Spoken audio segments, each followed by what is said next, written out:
Hi, Mike Desjadon is back. He's the CEO of Anomaly. Welcome to you. Great to see you. Privately held and so on and so forth. Don't Sure. go looking for a ticker right now.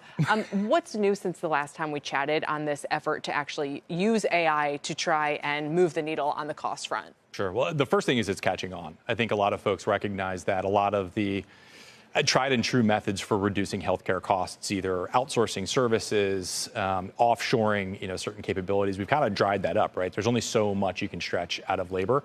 And people need technology to perform. And so far, so good.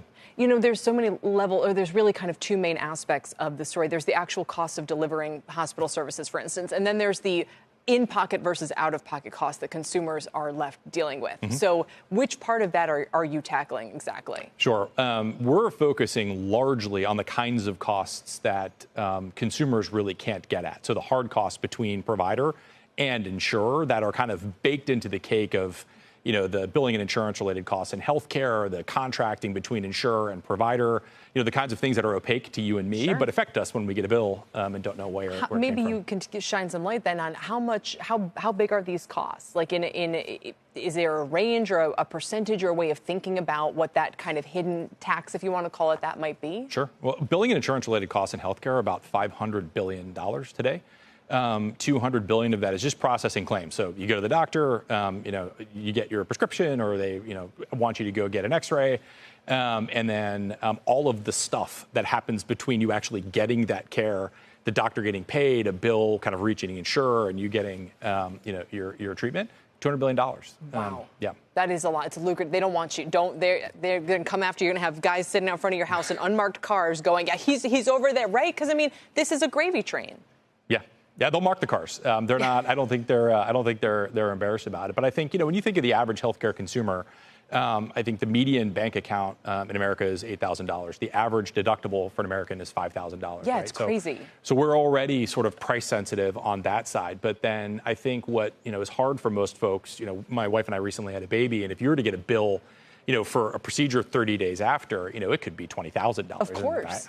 Who's got $20,000 in free cash sitting around? No, and what are you going to do? A lot of these situations are urgent, and you're often a brand new person trying to deal with this and figure it out, whether it's with a child or, there's so little information and not a great menu that you can choose from. Well, it's a great point on the information, because I think the situation we've got now in the healthcare industry isn't one where one side's trying to game the other.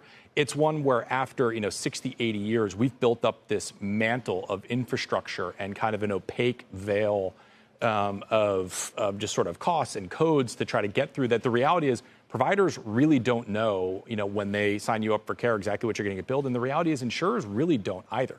So both sides are actually scrambling for transparency. And, what we really think the horizon for AI is making sense of data sets that aren't meant to be put together in a way. And in that quick time we have left, so there is kind of growing doubt about how much LLMs, large language models, can really deliver in terms of kind of real productivity right now, enough to justify the massive cost of some of these models and their deployment and so on and so forth.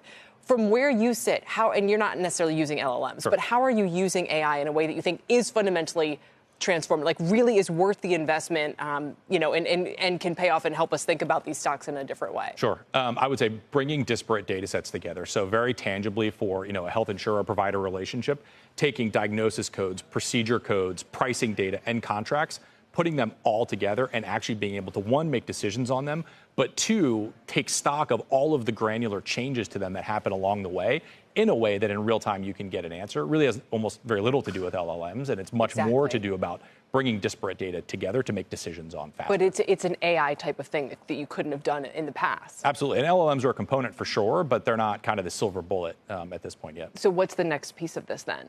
I would say the next piece of it is bringing LLMs into kind of this process to where, one, you can process the data behind the scenes, but then actually get an answer in kind of a human readable way. I hope it works. If we get that down out of the CP, just imagine it would be, at least for us, it would be lovely. Yeah, there's not a lot of $100 billion opportunities out there to lower costs in healthcare. Right, exactly.